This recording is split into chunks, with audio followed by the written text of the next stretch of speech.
Jadi bayangkan Mbak, saya hanya dididik 6 bulan, kemudian dikasih kewenangan di lapangan, bisa nangkap orang, bisa memenjarakan waktu itu ya, waktu itu KUHP belum ada. Kemudian bisa memutus seperti hakim kan, seperti itu. Itulah polisi sesungguhnya yang ada di lapangan itu, Pak.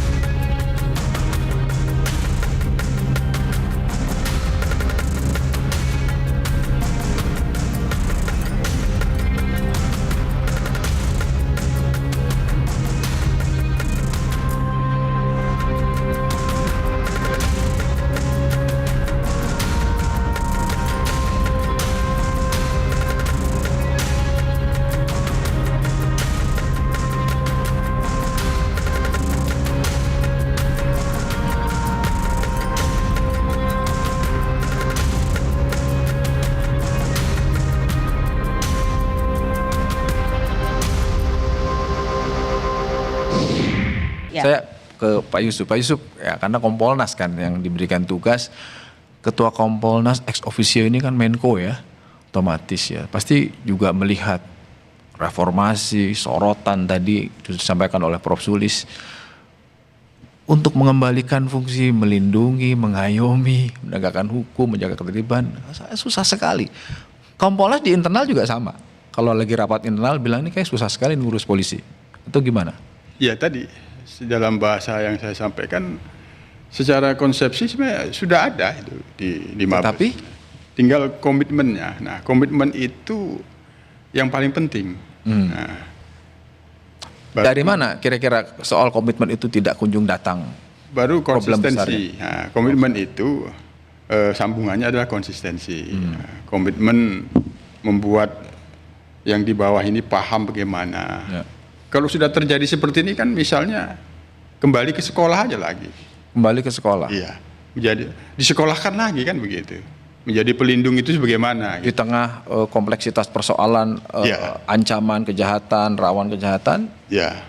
Itu sekolah dalam konteks apa kira-kira pengaturannya? Ya ini kan secara simbolik artinya sekolah itu kan dipahamin mendidik kembali. Nah, dalam hari-harinya yang mendidik itu siapa?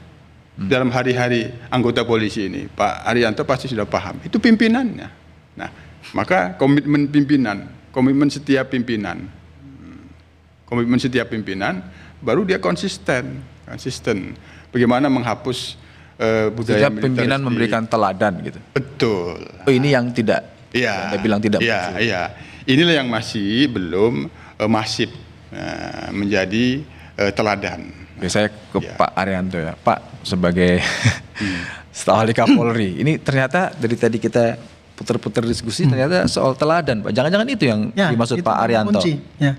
Saya ingin menyampaikan ya tadi, kenapa kok polisi ini seperti itu sekarang itu ya. Saya tidak melihat seperti Ibu yang belakangan ini saja. Saya melihat, saya menjadi polisi tahun 71, Pak. Ya. Mulai dari pangkat Barada, paling terendah. Dan ketika saya masuk itu, Pak, saya kaget karena begini, saya pikir ya, polisi itu kan, wah sebagai ini ya, pelindung masyarakat apa. Oh, saat gitu Bapak kan. menjadi masyarakat biasa melihat polisi. Iya, saya pikir kan gitu, penegak hukum dan sebagainya. Tetapi setelah saya masuk, saya di pendidikan, kebetulan saya Pak, di pendidikan selama 6 bulan itu saya bisa lulus terbaik Pak. Saya tidak membanggakan diri, tapi saya menguasai hukum, pemahaman apa ajaran-ajaran yang disampaikan oleh polisi itu ya, mulai dari profesional sampai pembinaan mental dan keterampilan, itu saya paling menguasai dibandingkan dengan yang lain kan. Nah, dengan modal seperti itu, saya kan begitu masuk tugas, kok enggak seperti itu gitu. Oh, berbeda. Iya gitu. Jadi itu polisi itu ya, saya dididik 6 bulan kemudian dikasih diskresi tadi. Jadi bayangkan Mbak, saya hanya dididik 6 bulan, kemudian dikasih kewenangan di lapangan, bisa nangkap orang, bisa memenjarakan waktu itu ya, waktu itu KUHP belum ada. Kemudian bisa memutus seperti hakim kan, seperti itu. Itulah polisi sesungguhnya yang ada di lapangan itu, Pak. Dengan modal yang segitu itu, kemudian harus ditugaskan di lapangan. Nah, sayangnya lagi Pak, mestinya tadi kan sekolah itu tadi ya Pak ya, tidak hanya di pendidikan kan. Tapi sekolah reguler Tapi kan tetap berjalan kan? Enggak, maksudnya sekolah itu akhirnya pendidikan itu tidak hanya di sekolah doang. Oke. Di lapangan. Di lapangan. Maksudnya kan ya. Gimana Pak cara praktisnya itu? Di lapangan itu Pak, kita justru mendapatkan pengajaran-pengajaran yang tidak sama dengan yang diajarkan di pendidikan.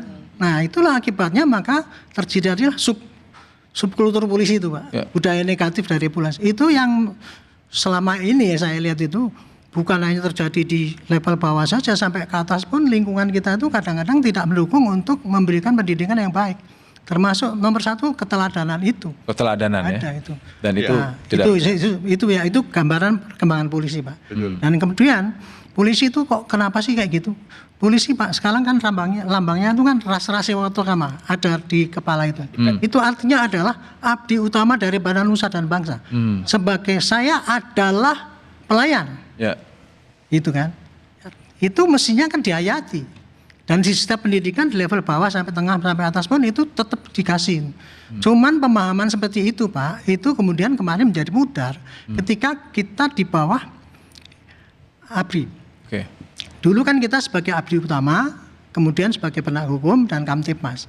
Nah, ketika kita di bawah ABRI, yang diutamakan, yang didulukan adalah penindakan kan gitu. Keteladanan. Lama 32 itu kita di bawah ABRI, tercetaklah kita menjadi militeristik. Militeristik. Jadi tidak mengayomi tapi tidak berlaku baik dengan orang. Tidak Nah, civilian kemarin police. kembali reformasi pertama kali itu mengubah sipil ABRI menjadi sipil. Iya.